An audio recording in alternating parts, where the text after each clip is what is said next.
Have you ever looked at someone else's life and quietly wondered why their world seems brighter than yours? Why their home feels warmer, their family happier, their life more complete? Sometimes we spend so much time staring at distant dreams that we forget to appreciate the blessings already surrounding us. And that was exactly how a young boy named Elias felt.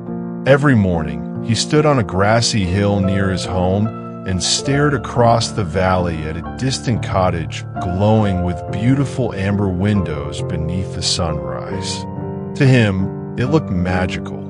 Elias lived in a tiny farmhouse at the edge of a peaceful countryside village. His family was poor but hard-working. The roof leaked during storms.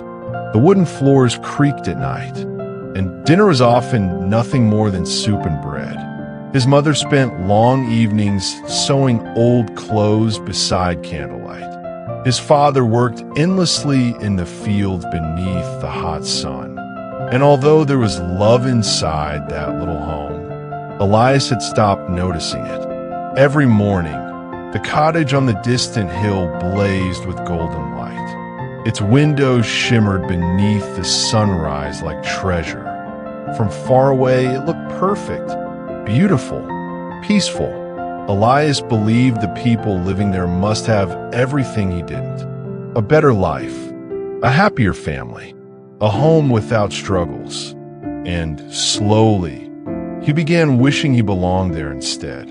Sometimes Elias would lie in the flower fields and imagine the life waiting inside the glowing cottage.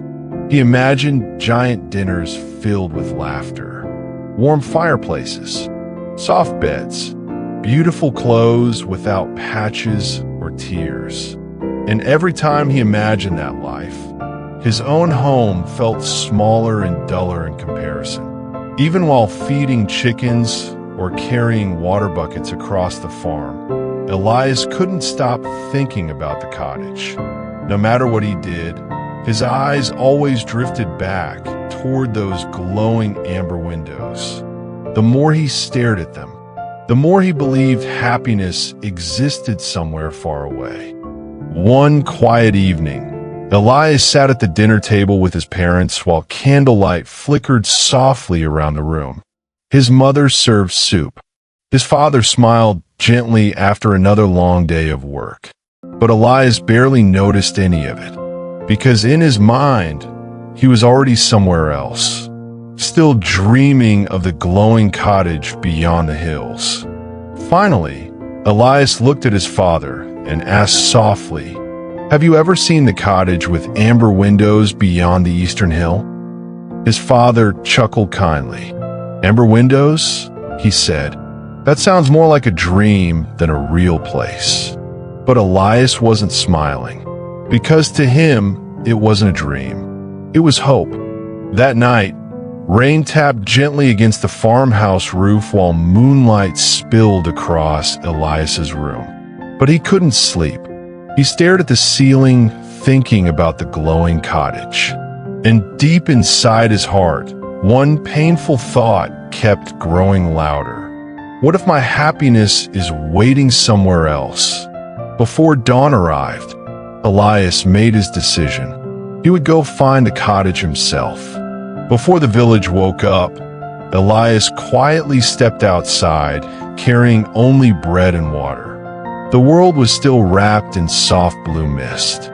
For one brief moment, he turned back and looked at his own farmhouse. It sat quietly beneath the shadows. Ordinary. Then he looked toward the distant, glowing cottage and began walking. Elias crossed flower fields, dirt roads, and rolling green hills as the sun slowly rose into the sky. Birds drifted overhead. The wind moved softly through the grass. And far in the distance, the glowing cottage waited.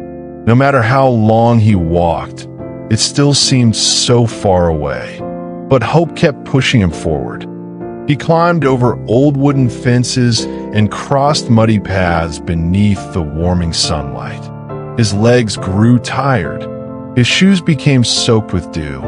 But every time he looked ahead and saw those glowing windows, he kept going because he truly believed something beautiful was waiting for him there. Hours passed beneath the hot afternoon sun.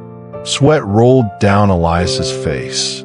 His legs ached with exhaustion, but inside his heart, excitement still burned brightly.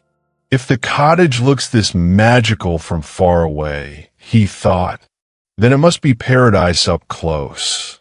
Eventually, the cottage grew larger across the valley. Elias's heart raced with anticipation. This was the moment he had dreamed about for so long. The moment he believed his life would finally change forever. At last, Elias reached the hill. Breathing heavily, he slowly looked up toward the glowing windows and froze. The windows weren't amber gold. They were plain glass. Simple, ordinary, nothing magical at all. Everything Elias had imagined suddenly collapsed inside his heart. No triasure, no luxury, no perfect life, just another small cottage. And for the first time that day, Elias felt foolish, as though he had spent months chasing an illusion. A kind, elderly woman stepped outside and noticed the exhausted boy standing there silently. "You look tired, dear," she said warmly. "Have you traveled far?" Elias nodded slowly. "I came to see the cottage with amber windows," he whispered. The woman smiled softly. "These old windows?" She laughed gently. "They're no different from anyone else's." The woman invited Elias inside to rest. The cottage smelled like fresh bread. Warm sunlight covered the wooden floors.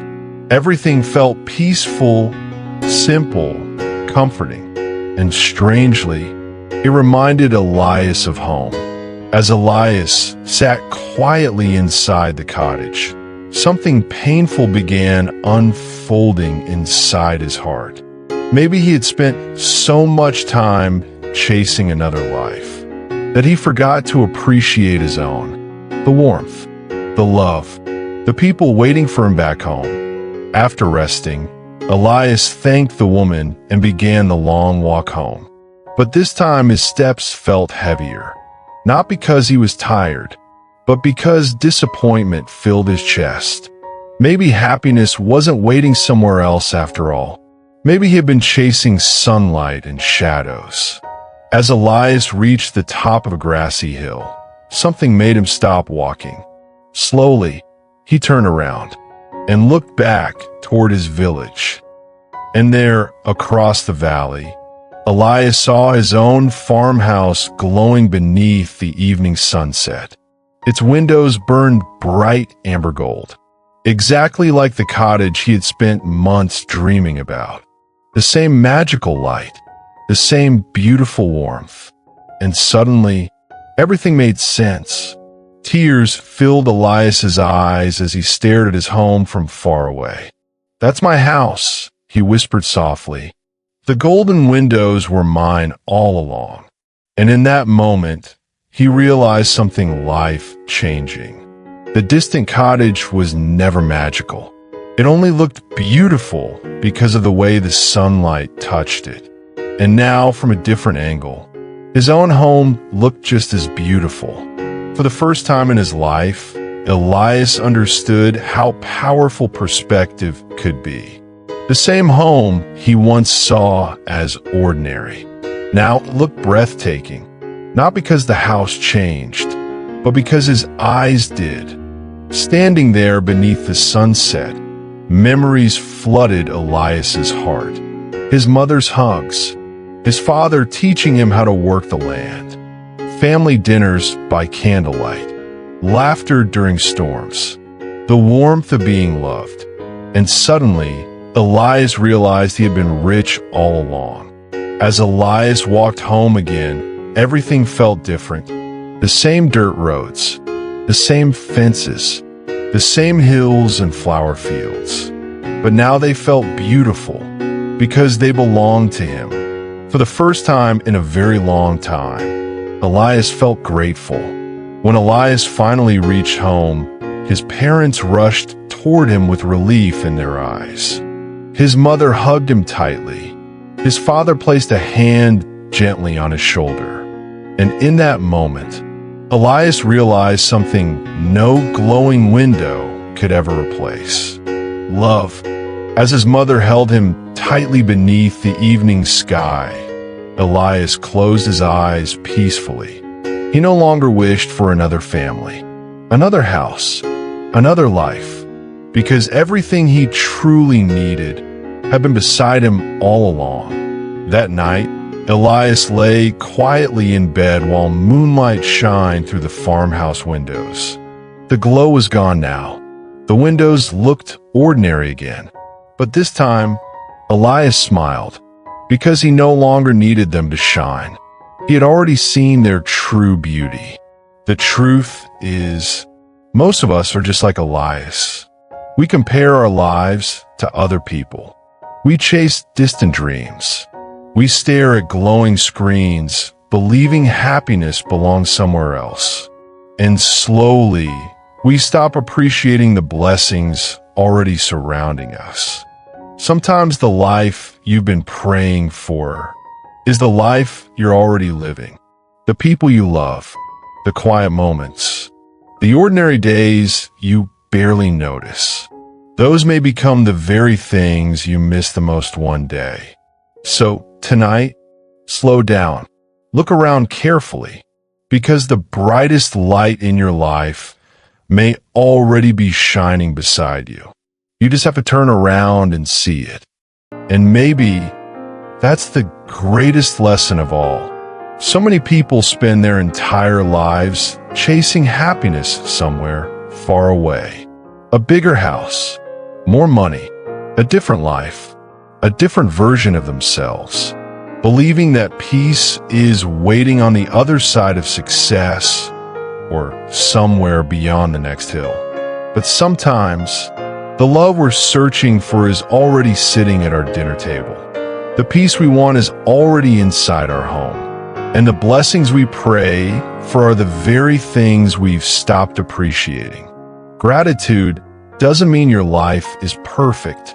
It simply means you've finally learned to see the beauty in what you already have. Because the truth is, a heart that is always chasing more will never truly rest.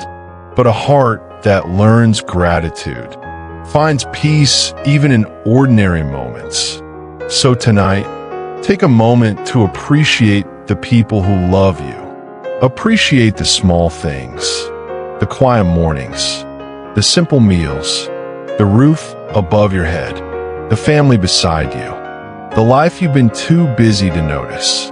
Because one day, you may realize those were the golden windows all along. And if this story touched your heart even a little, please take a second to like this video, subscribe to the channel, and share it with someone who needs this reminder today. You never know whose heart might need these words right now. And remember, the brightest light in your life may already be shining beside you. You just have to turn around and see it.